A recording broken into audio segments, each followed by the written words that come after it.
Una vez más, Dios nos ha regalado el privilegio de abrir nuestros ojos y ver la luz de un nuevo día, porque nuevas son sus misericordias cada mañana.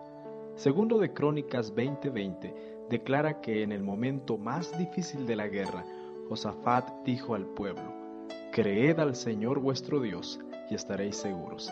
Creed a sus profetas y seréis prosperados». Que ese sea nuestro deseo al estudiar la palabra de Dios. El comentario de este día, 7 de enero del 2018, está basado en Ageo capítulo 2. Hablando de la edificación de la casa de Dios, el profeta Ageo muestra en parábolas lo que Dios aprueba y lo que condena. El sacrificio del cual se habla como carne santificada era una representación de Cristo, que era el fundamento del sistema judaico y que siempre ha de ser considerado como aquel que hace que sea posible la purificación del hombre de sus pecados. En el comentario bíblico adventista se menciona que la gloria externa del templo no era la gloria del Señor. Se hizo saber en qué consistía la bendición que había de reposar sobre el templo. Al ser restaurado en un estilo más sencillo que el del primer templo, el pueblo vería en su debida perspectiva su error pasado al depender de la pompa y el esplendor de las formas y ceremonias externas. También el templo había de ser erigido en ese tiempo para quitar el baldón de la deslealtad de ellos para con Dios. Ageo les hizo saber que mediante un sincero arrepentimiento y la pronta terminación del templo, debían procurar ser limpiados del pecado de desobediencia que los había apartado de Dios y había postergado la realización de la orden de levantarse y edificar. El día de hoy encontramos dos lecciones prácticas para nosotros. La primera es en referencia a que en este tiempo Dios, a través de esta profecía, habla a su pueblo para que no base su adoración en lo externo, en el vestir, en las ceremonias y ritos en que pueden convertirse las actividades dentro de la iglesia e incluso a la belleza de la construcción.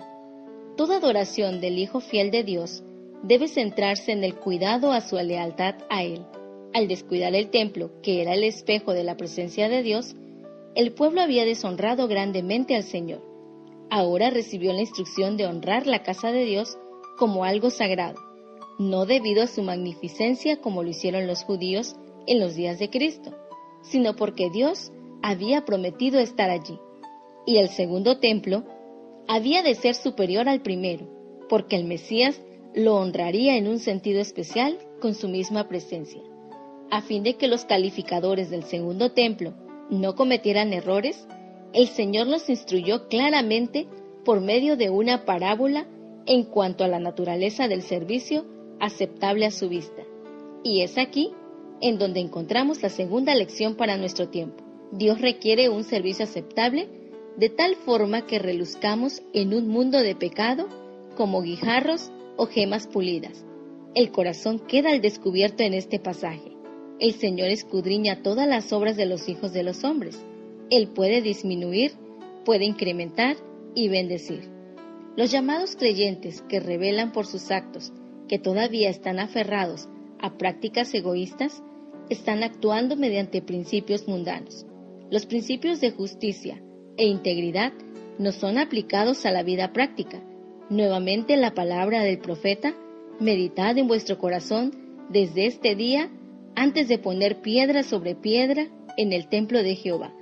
Repite tan insistente que el Señor procura hacernos volver a poner nuestra mirada sobre Él, subir al monte a buscar su voluntad y comenzar a reedificar nuestro templo.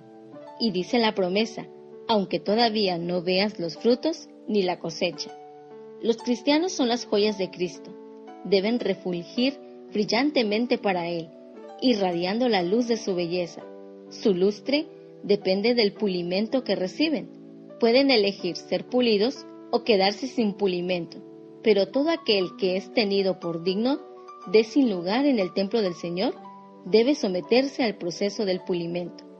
El profeta procura mostrar que a pesar de la desobediencia del pueblo, de haber interrumpido la obra y las bendiciones de Dios, por su arrepentimiento, les concedía que comenzaran nuevamente. Ahora también el propósito era mostrar al pueblo que la santidad ceremonial no se transfiere de persona a persona y que el pecado sí es contagioso. Ageo hace la aplicación. Aunque el pueblo traía ofrendas y holocaustos, no le interesaba la reedificación del templo y esas ofrendas no eran aceptadas.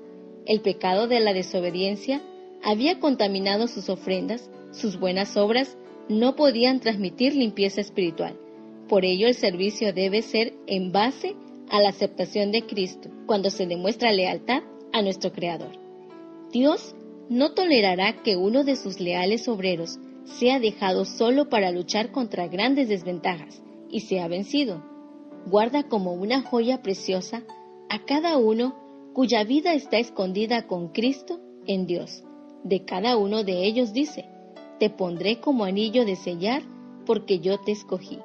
Para concluir este comentario, recordemos estas dos lecciones prácticas. 1. En este tiempo, Dios a través de esta profecía habla a su pueblo para que no base su adoración en lo externo, en el vestir, en las ceremonias y ritos en que pueden convertirse las actividades dentro de la iglesia e incluso a la belleza de la construcción. 2. Dios requiere un servicio aceptable de tal forma que reluzcamos en un mundo de pecado como guijarros o gemas pulidas. Se despide de ustedes su amiga Marlene Mechún Hernández, agradeciendo a la maestra Nolivé Solimar Ruiz Centeno por escribir esta meditación y quien es docente en el Colegio Rosario Castellanos Figueroa en Tecpatán, Chiapas. Es mi deseo que la paz de Dios more en su corazón. Este programa, Señor Transfórmame, es cortesía del Sistema Educativo Adventista Plantel 5 de Mayo, Departamento de Capellanía, Tuxtla Gutiérrez, Chiapas. Queremos invitarles a compartir con otros esta bendición.